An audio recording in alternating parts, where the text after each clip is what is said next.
Greatness does not come by accident. Creating wealth comes from smart strategies and execution. Every week on my Real Estate Moguls podcast, I will interview the smartest, most successful, and innovative real estate leaders to provide you with their secrets to creating fortunes. It takes a mogul to know one, and I'm your host, Spencer, CEO Chambers. I want to help you to be who you are instead of who people think you are. I want to help you go to that place that you are too scared to admit out loud. Let's get real.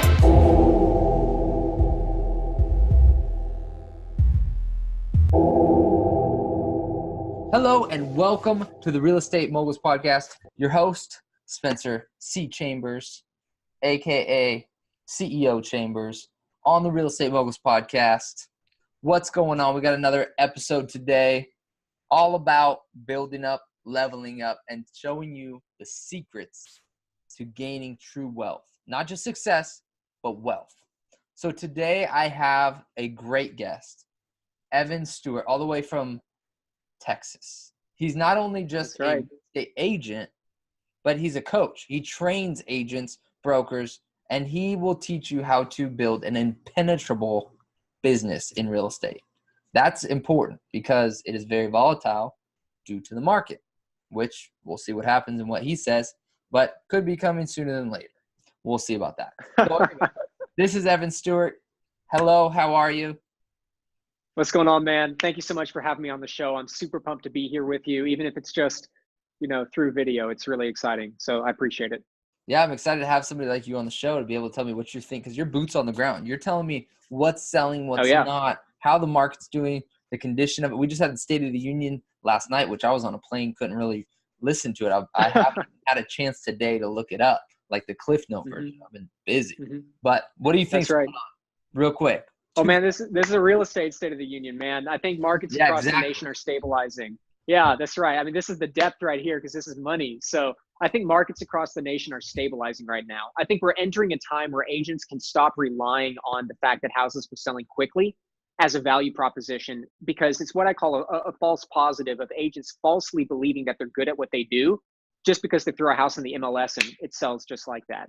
I believe that we're entering a new era of normalization in the industry where it's going to demand true professionalism out of agents. And if you don't know what you're doing, if you don't have real businesses, real systems and structures that you can fall back onto in moments of insecurity and uncertainty, then you're going to essentially get out of the business. So it'll be really interesting to see.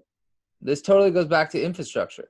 It's all I'm all about it. All my guests know this. All my audience, my guests, everybody knows I'm an infrastructure fanatic. You got to be able to have infrastructures. If something goes wrong, that's your non-variable. You know that it's not. Absolutely. You know it's not your company. You know it's the market, the customer, the this, the that, whatever it might be, but it's not your infrastructure. And if something happens to you, your company's still going to stand. So I like the way you and that's right. One of my favorite quotes by Archelius is that we don't rise to the level of our expectations, we fall to the level of our systems and our habits. Infrastructure. And it's more important than ever in real estate. Yeah, let's definitely dive into that. But I'm really glad to have you on the show for that reason right there, because I think a lot of people in real estate and as agents don't think as a real estate agent, you're a business or you're an infrastructure or need an infrastructure. I think they just think salesman, which I think a lot of I really do think a lot of real estate agents are just salesmen and they do suck. Right. And I'm pretty boisterous about it. I'm a broker myself, but the reality is the good ones, the ones that are at the top producers, they're not just salespeople. They have an infrastructure. They're professionals. And I think that's right. You really are good at explaining, and not only that, but teaching.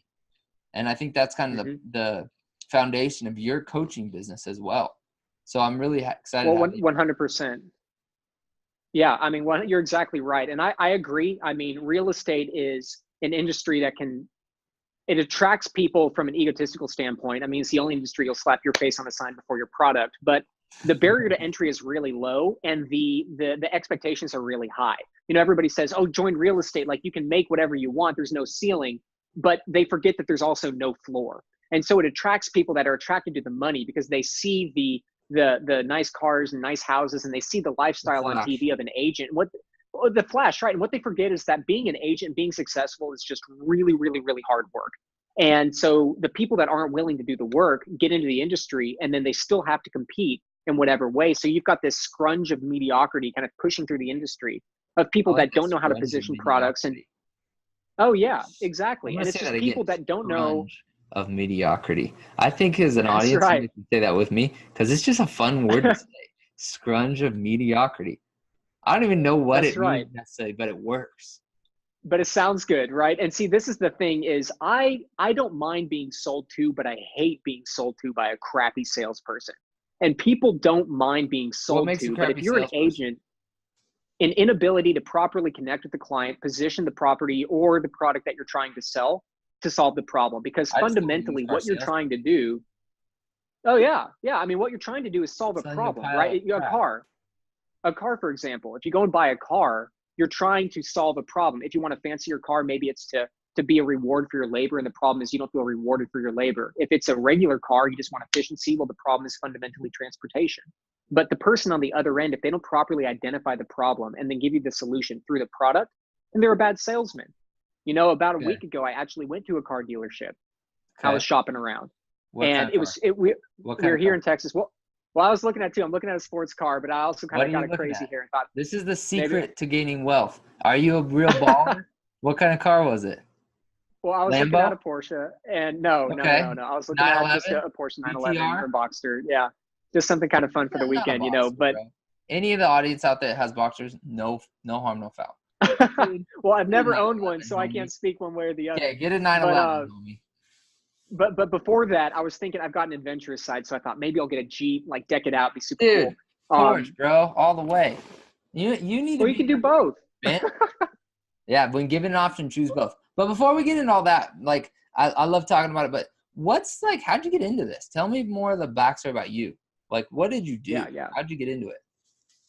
I mean, I fell into it, honestly. How? Like, I wish I had some beautiful story, but my background is in entrepreneurial consulting. So before I got into real estate, I would help businesses with their systems.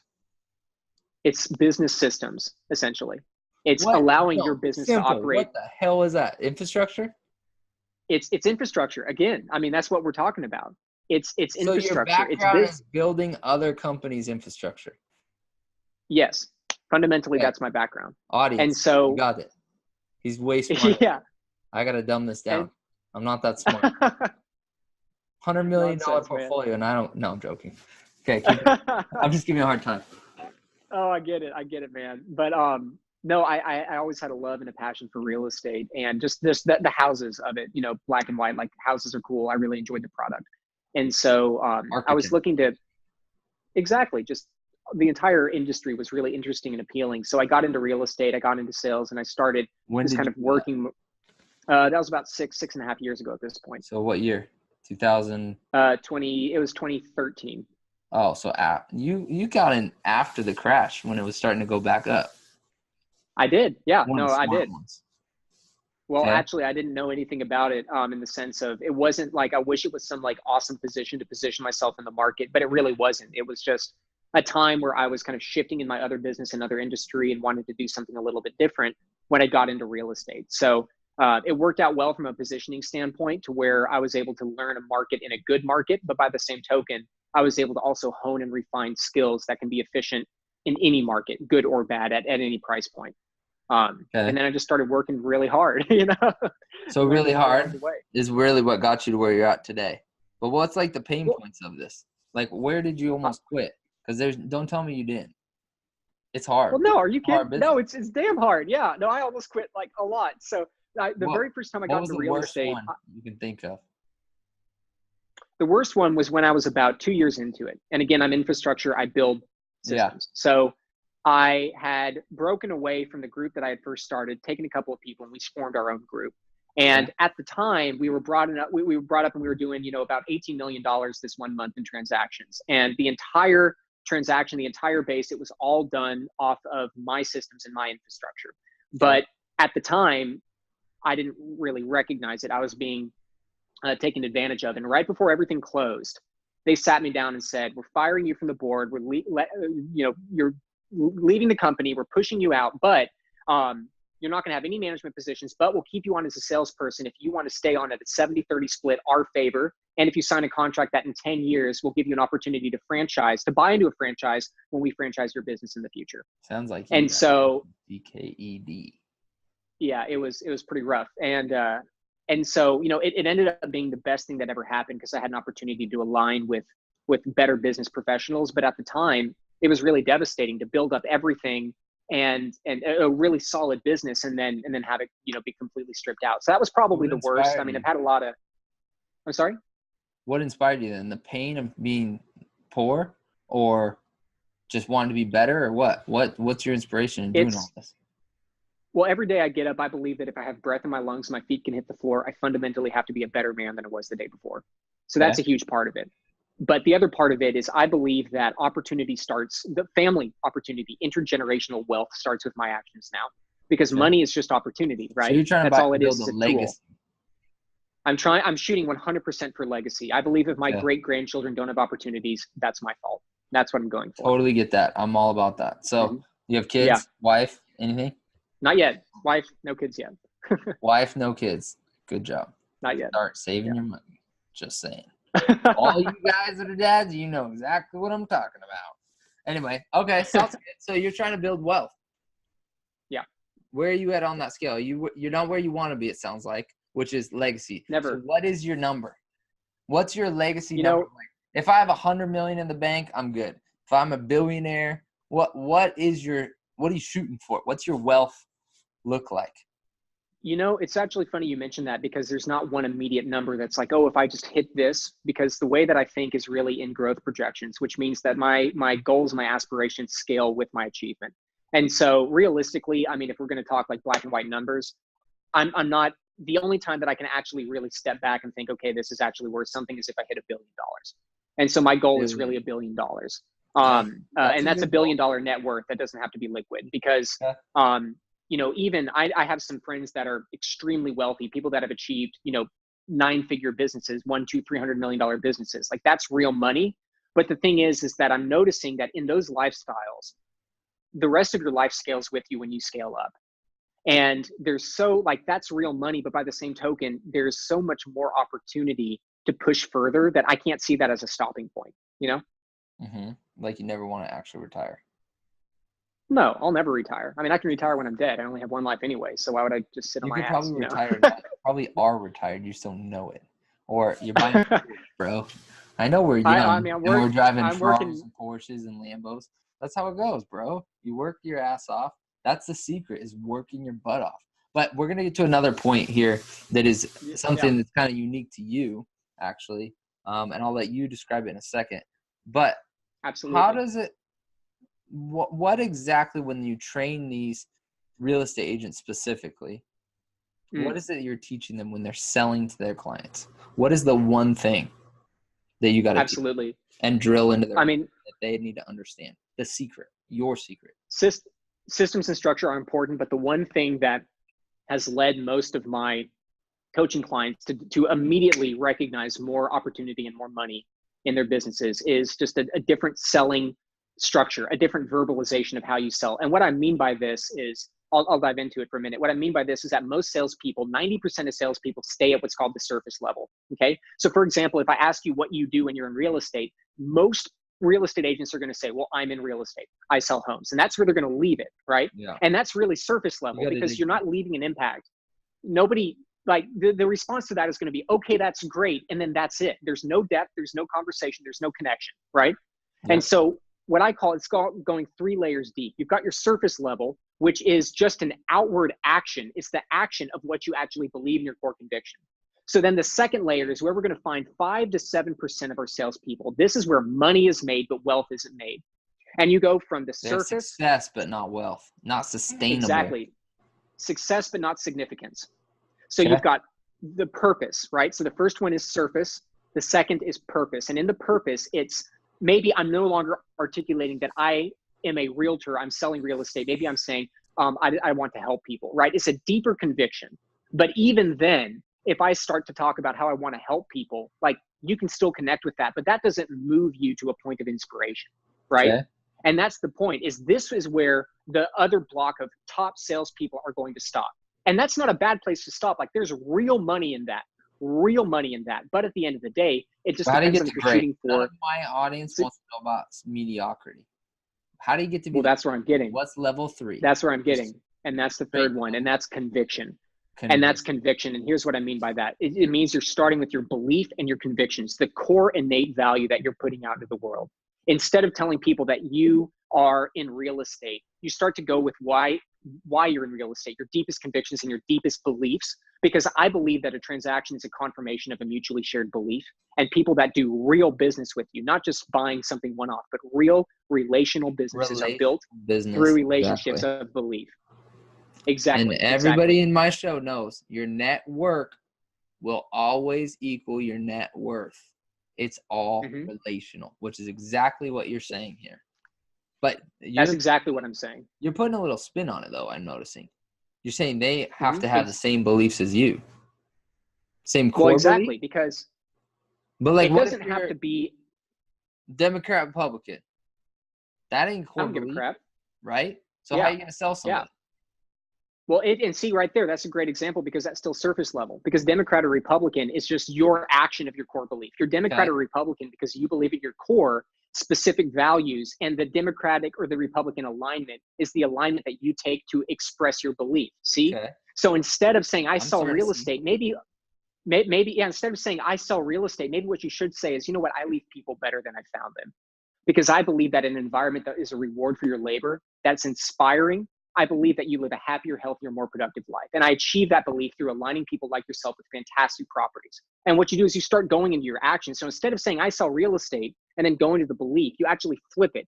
You start with your conviction, and then you work out. Because what happens when I express my conviction is two things happen. You either believe what I believe or you don't. And that's totally fine if you don't. But I know that relationships are built on true alignment of conviction and belief, which means that if you do believe what I believe, that we're going to close the proximity from turning you from a transaction into an advocate, because advocacy is where the real money is made. It's a client relationship that's so impactful. You're going to come back again and again and again, and you're going to bring anyone and everyone that's important in your life. No, yeah, but you know what? You know people who are buying houses. And that's what you can do is when you start with a belief, you lay the groundwork to be able to go in and ask. So later down the road, when you start working through relationships and asking for referrals, you can say, Spencer, my business is run through relationships with great people like you. And my expectation is between now and the start of our transaction, the start deadline, between now and the start of our transaction, you're going to send me at least 3 people that I can help with the same conviction and the same belief and give them the same service that you've already grown accustomed to. Crazy, dude. That is some gnarly stuff. And so what I encourage your audience to do, the way to break this down is it's really hard. What I encourage you to do is you start from the top and write down all of your value statements, okay? And then what you're going to do is you want to go one level deeper, and then you want to find the belief at the very bottom of that. And remember, the belief is true to you. So I always say, if you have a belief statement and you can switch it with I do or I work or something like that, if you can get rid of I believe or my conviction and you switch it with I do, right? I sell real estate. Well, I believe in selling real estate. Well, that's still a job title, right? If you can switch it out easily, then you're not at belief. If you really have a hard time switching that back to a job title, you got to own it. At the end of the day, to simplify it, you got to own what you do, and you got to have a personal vested interest and like what you do and stand behind your shit. Mm-hmm. That's kind of what I mean. Like, you just got to have conviction. I know I'm the fucking best person right now to sell your house, right? Right. And they're going to believe it. Or they're not. And if they're not, move on to the next one. That's what I'm hearing. Right. Practical, like, no eloquent words, and just normal people saying, this is what I do, this is how I do it, and this is what I'm good at. You just got to own it. Right. You've got to 100% own it. You've got to 100% own it. You know, there's an agent in one of my other offices years ago who all he wore all day was like sweatpants and t-shirts because he was a yoga instructor. Okay. And that was his thing. I don't even want to say what I think he was going to say. We'll see how this goes out. Well, what I was saying is that when you talk about owning it, the guy was a yoga instructor. So his whole thing was just owning that lifestyle and that environment that he embraced. And he sold a ton of real estate, but he was the only agent I know that could get away with selling. Yeah, exactly. But he could get away with selling. But he had a brand. That's a whole brand and a marketing strategy, right? So that's just him owning it. So here's what I'm hearing. But he still owned it. Right. Yes, 100%. If you want to be good at what you're doing, be the best and freaking own it. I did not get to where I'm at because I'm a half-ass builder. Because I half-ass build. Because I half-ass built 100. I only did 50 million. No, I did $100 million portfolio. Why? Because I owned it. I was 26. Right. What the hell else am I going to do? Right. You got to own what you do. That's the secret for today. Well, and then the other thing is, you actually said something that was really interesting is you talked about being great. But the other thing is, not only do you have to own what you have to do, but the missing piece to that structure is also being able to operate and being able to work at a really high capacity. Because if you say that you're the greatest real estate agent in the world, well, these guys but you sold 3 houses last year. They've already worked their ass off to get to where they're at. This audience, you gotta know, they know what they're doing. They're working hard. These guys are the hardest working audience I ever have met. So that's good. They're good on that. They're well, that means you already got a leg up. They're already got a leg up because they're already rich. They're already successful. Awesome. This audience is successful. I know you guys. I hear from you all the time. I was at GrowthCon. I met some of you guys. You're freaking killing the game. So the way to get from success to wealth, sustainability, is by owning it. Now you're the best. You've proven you're the best. You have the work ethic to be the best. Now just own it. You are the best. Put your stake in the ground. I'm the best real estate agent in Dallas. Say it. Yeah, that's right. That's exactly right. And see, the thing is that there's a common misconception in sales. I know you've heard it, which is people do business with people they like. That's not true. People do business with people that can get the job done. I've done transactions and sales with people that I don't like, but I know at the end of the day, if I need X, Y, and Z done, I can still call on them because they're the best at what they do. I'll take that. So stop trying, and that's something is you're not in this business to make friends. You're in this business to make sales. You're in this business to provide opportunity to your family. So stop romanticizing what you do. You're not a matchmaker. You're a salesperson. You hear right? Voice. No, that's exactly what it is. I'll be talking with people. It's like, oh, I'm not a real estate salesperson. I'm a matchmaker. What does your business card say? It doesn't say matchmaker. You know why people say matchmaker? Because sometimes relationships fall apart. So when their business falls apart, they can justify it, right? When you say that you're a salesperson, you either make sales or you don't. So if you call yourself a salesperson and you haven't made a sale, then you're coffee's for closers. Coffee is for closers. If you call yourself a salesperson and you haven't made sales, what you're really trying to avoid is recognizing that you're a damn failure. So if you get out there and work, stop romanticizing your business. Exactly. I mean, that's, owning it is part of it. But the other caveat of the work of being able to actually go out and have volume behind, I mean, that's huge. That's huge. Okay, guys, you heard it here first. Just kidding. You've heard this before, but it's good. Listen, I love this show because we're talking about real shit. We're a trainer, corporate, all that stuff, but at the end of the day, we get right down to it. So that is how you build up. You're in a real estate business. You're in a construction business. You're in a freaking automotive business. You better be the best damn person and work harder than everybody else. And that's how you build up, level up. And that is the secret today for gaining true wealth. It's been awesome. I'm glad having Evan here. You can find him at Evan or at the Real Evan Stewart, right? Is that right? Yeah, it's at Real Evan Stewart is all social media, but I've got other kind of one-off content on Instagram you guys can engage with. EvanCStewart.com. Connect with him. If you are in Tallahassee, if you are in Dallas, if you're in Portland, Oregon, go to his website and get trained. You need it. Mm-hmm. It's worth it. Invest in yourself. It's the best investment. And if you like the show, remember, post comments, subscribe, help your boy out. CEO Chambers coming at you for another episode of the Real Estate Moguls podcast. Peace out.